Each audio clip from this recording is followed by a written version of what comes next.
Qui in un quarto d'ora valutiamo le colonne sonore per il nostro weekend, ma oggi... Oggi puntata speciale dedicata a uno dei migliori gruppi metal del momento, gioiello sulla corona del metal italiano, Frozen Crown. Sono riuscito ad approfittare della disponibilità della band che al momento riesce ancora a mantenere un contatto diretto con i fan.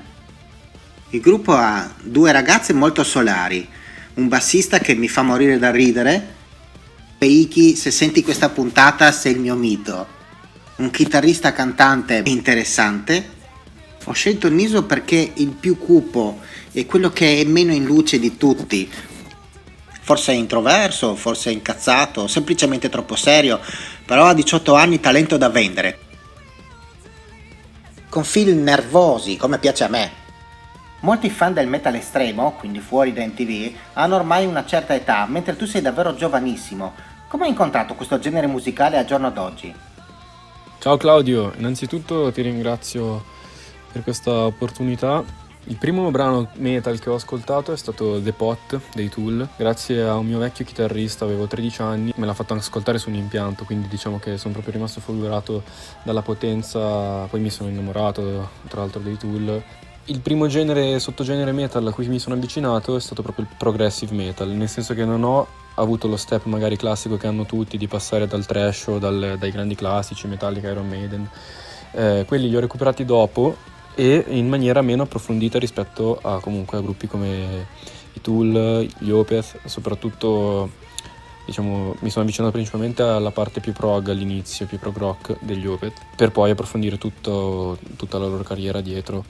Da lì in poi ho scoperto i Dream Theater e altre band, mi sono avvicinato anche al genere gutturale, quindi si parla di metal estremo col tempo, sono arrivato anche ad apprezzare il death metal, ma sono sempre stato affascinato dal lato progressive e in ambito power invece mi sono avvicinato al power grazie ai Symphony X, che sono una delle band progressive power più grandi della storia a mio parere, e grazie a loro mi sono anche avvicinato al power, che rimane comunque non uno dei miei generi privilegiati, però ritengo sia divertentissimo da suonare. Quindi mi sono avvicinato anche grazie a mio padre, che da bambino mi faceva ascoltare gli Who e altre grandi rock band, e da lì in poi l'evoluzione, diciamo gli amici musicisti che ho avuto, l'ambiente di ragazzi un po' più grandi di me che mi hanno instradato al metal, hanno fatto loro il resto, insomma.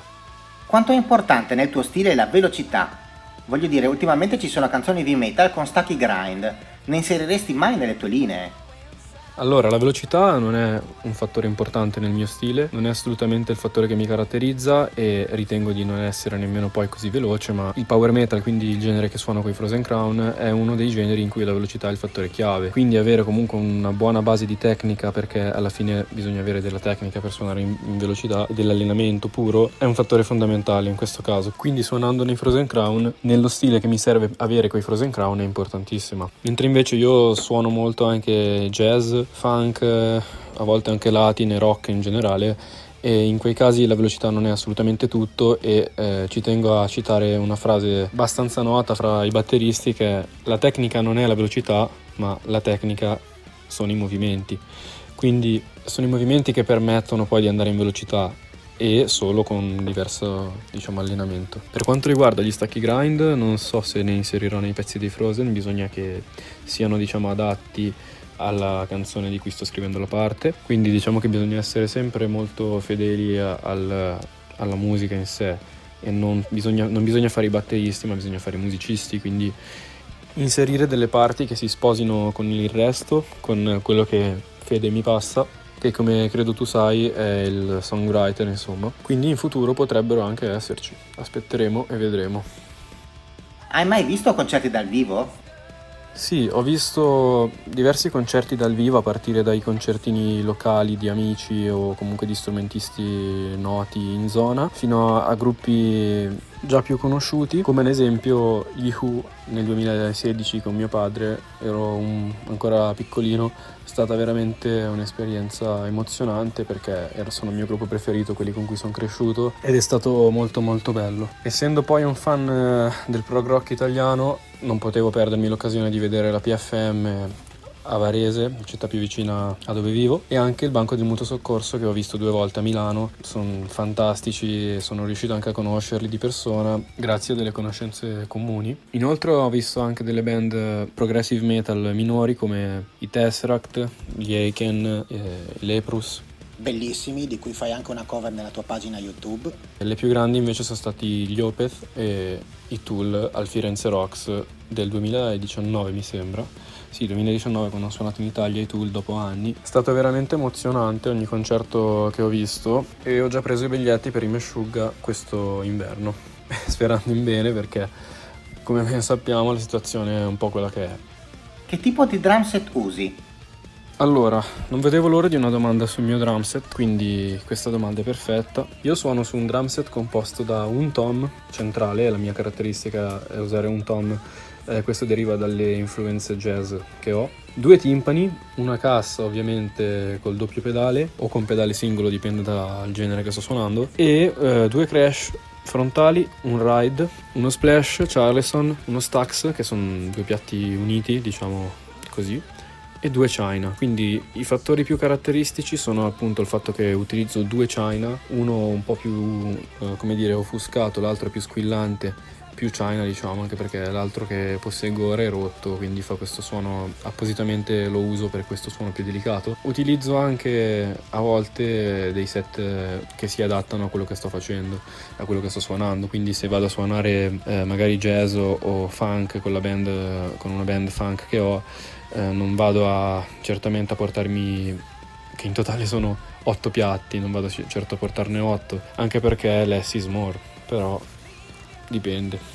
È divertente lo ammetto, è divertente avere così tanti piatti. Vorrei aggiungere una piccola curiosità sul drum set. Io suono in una cameretta contro il muro per problemi di spazio, insomma, quindi non posso giostrarmi proprio come voglio tutti gli elementi. Infatti molte volte mi dicono hai troppi piatti a destra e pochi a sinistra. Purtroppo per una questione di spazio ho provato diverse comunque combinazioni e ritengo di non aver ancora trovato qualcosa che mi soddisfi al 100%, ma che si avvicini, insomma. Come mai fra tutti gli strumenti la batteria? Chi o cosa ti ha ispirato a iniziare?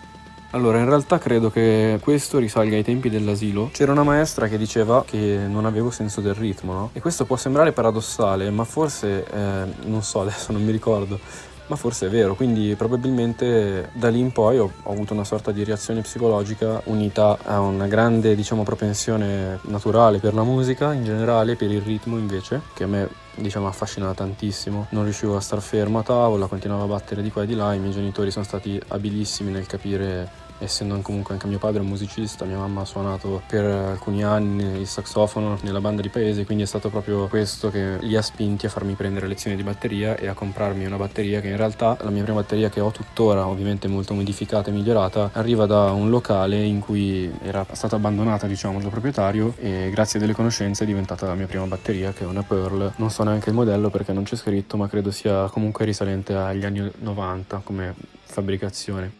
Per quanto sembri una persona molto calma, il tuo stile è bello potente. Cosa senti quando suoni i pezzi dei Frozen Crown? Rabbia, gioia, divertimento? Il mio stile è bello potente nei Frozen Crown, sì, perché lo richiede il genere, e ritengo anche di essere stato abbastanza versatile nelle parti di batteria, di aver avuto un buon indottrinamento anche grazie alle band che ho ascolto, che ho sempre ascoltato, ai miei batteristi di riferimento e ai miei maestri, che ringrazio tantissimo per come mi hanno cresciuto batteristicamente. Quando suono i pezzi dei Frozen sento sia molto divertimento, quindi mi diverto tantissimo, ma anche un modo per sfogarmi e per fare comunque un grandissimo sforzo fisico, perché reggere dei brani molto lunghi anche a volte con un doppio pedale a manetta tirato e degli stacchi a tutti ad un certo volume, quindi con poca dinamica, se così si può dire, ma cerco sempre di riuscire a metterci anche quella, è molto faticoso e comporta anche una certa dose di concentrazione che non è, diciamo, indifferente. Ok, è tutto qui. Ringraziamo batterista italiano Zee. La sua partecipazione non era affatto data per scontata e sono troppo contento. Io ho bisogno di qualcuno che mi calcoli finalmente e faccia la musica che piace a me. Il mio tempo è finito. Spostiamoci nella cripta che accoglierà i miei resti fino a domani al sorgere della luna piena e risorgerò con una nuova puntata di Metal Talks, la voce della resistenza underground. Ci becchiamo al palo della morte, allora X. Oh,